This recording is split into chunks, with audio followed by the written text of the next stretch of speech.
ये भीलवाड़ा की धरती विष्णु के अवतार भगवान देव नारायण जी की जन्मभूमि। लेकिन मोदी से ठीक पहले योगी राजस्थान पहुंच चुके हैं और यही वजह है कि राजस्थान की पॉलिटिक्स में इस वक्त दो फोकल पॉइंट है।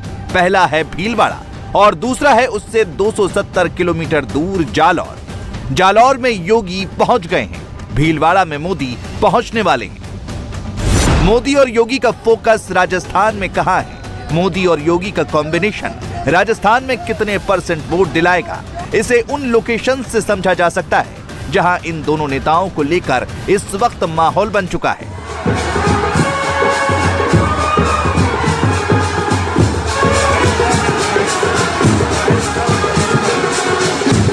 राजस्थान में इस साल के अंत में विधानसभा चुनाव है। करीब 10 महीने का वक्त बाकी है। पिछली बार 2018 के चुनाव में कांग्रेस ने बीजेपी से सत्ता छीन ली थी। बीजेपी इस बार राजस्थान में कमबैक करना चाहती है, इसीलिए बीजेपी ने राजस्थान के लिए स्ट्रेटेजी बनानी शुरू कर दी है। नरेंद्र मोदी का भीलवाड़ा दौरा भी उसी रणनीति का हिस्सा है। राजस्थान में कांग्रेस के दो बड़े नेता हैं, अशोक गहलोत और सचिन पायलट। मोदी और योगी के दौरे को इन्हीं दोनों नेताओं के एंगल से समझिए। योगी जिस इलाके में थे वो अशोक गहलोत का गढ़ माना जाता है। मोदी जहां पहुंच रहे हैं वो गुर्जर कम्युनिटी वाला इलाका है जो सचिन पायलट के कोर सपोर्टर हैं। बीजेपी इन्हीं दोनों नेताओं को सेटबैक देना चाहती है। मोदी गुर्जर वोट बैंक पर फोकस कर रहे हैं, योगी सनातन की बात कर रहे हैं। भगवान श्री देवनारायण में हिंदू धर्म को मानने वालों की गहरी आस्था है।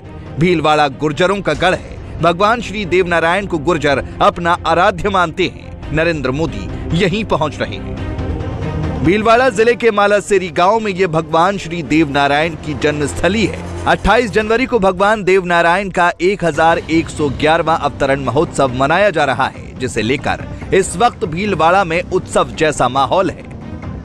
पहली बार कोई प्रधानमंत्री विष्णु के अवतार भगवान देवनारायण के धाम में आ रहा है, इसलिए पीएम मोदी के स्वागत में तैयारियां भी भव्य की गई हैं। मालाशेरी डूंगरी में दर्शन करेंगे। भगवान देवनारायण जी जहां प्रकट हुए, 1111वां उनका जन्म दिवस। उसके बाद साडू माता के दर्शन करते हुए मंदिर परिसर का विजिट करेंगे। ये नीम का पौधा भी वो रोपेंगे। हवन हो रहा है, उसमें भी आहुति देने का कार्यक्रम है।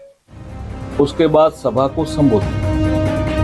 प्रधानमंत्री नरेंद्र मोदी भीलवाड़ा में भगवान श्री देवनारायण के धाम आ रहे हैं तो उसके पीछे वोटों का पूरा कैलकुलेशन है।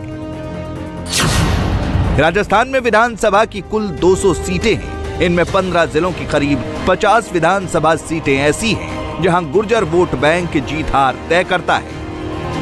और अगर 24 में होने वाले लोकसभा चुनाव की बात करें तो राजस्थान में लोकसभा की कुल 25 सीटें, इनमें 7 लोकसभा सीटों पर गुर्जर कम्युनिटी का अच्छा खासा दबदबा है। भीलवाड़ा, टोंक सवाई माधोपुर, जयपुर ग्रामीण, अजमेर, भरतपुर, दौसा और करौली धौलपुर। गुर्जर कम्युनिटी के बीच जाकर मोदी जब भगवान श्री देवनारायण की आराधना करेंगे तो 23 और 24 दोनों चुनाव के लिए ये एक बड़ा गेम चेंजर साबित हो सकता है। गुर्जर वोट बैंक परंपरागत तौर पर कांग्रेस का वोटर माना जाता है। पिछले विधानसभा चुनाव में गुर्जर बाहुल सीटों पर बीजेपी की परफॉर्मेंस बहुत खराब रही है। बीजेपी को गुर्जर वोट बैंक से उम्मीद है तो उसके पीछे बड़ी वजह है। 2018 के विधानसभा चुनाव में जब राजस्थान में कांग्रेस ने जीत हासिल की और सरकार बनाई तो उस वक्त सचिन पायलट कांग्रेस के प्रदेश अध्यक्ष थे। सचिन पायलट गुर्जर कम्युनिटी से आते हैं, इसलिए गुर्जरों ने उनके नाम पर जमकर वोट किया। गुर्जरों को उम्मीद थी कि पायलट चीफ मिनिस्टर बनेंगे, लेकिन ऐसा हुआ नहीं। मुख्यमंत्री बने अशोक गहलोत। 2018 का इंपैक्ट अगले ही साल लोकसभा के चुनाव में नजर आया। गुर्जर वोट बैंक बीजेपी की तरफ डाइवर्ट हुआ और बीजेपी ने राजस्थान की 25 में से 25 सीटें जीत ली। अब बीजेपी की नजर एक बार फिर गुर्जरों पर है। बीजेपी गुर्जर कम्युनिटी को साधना चाहती है ताकि पहले विधान और फिर लोकसभा दोनों चुनाव में बीजेपी के फेवर में वोट पड़े। बीजेपी राजस्थान में सचिन पायलट के वोट बैंक में सेंध लगाना चाहती है, लेकिन पायलट भी एक्टिव है। पायलट ने अभी 5 जिलों में किसान सम्मेलन किया।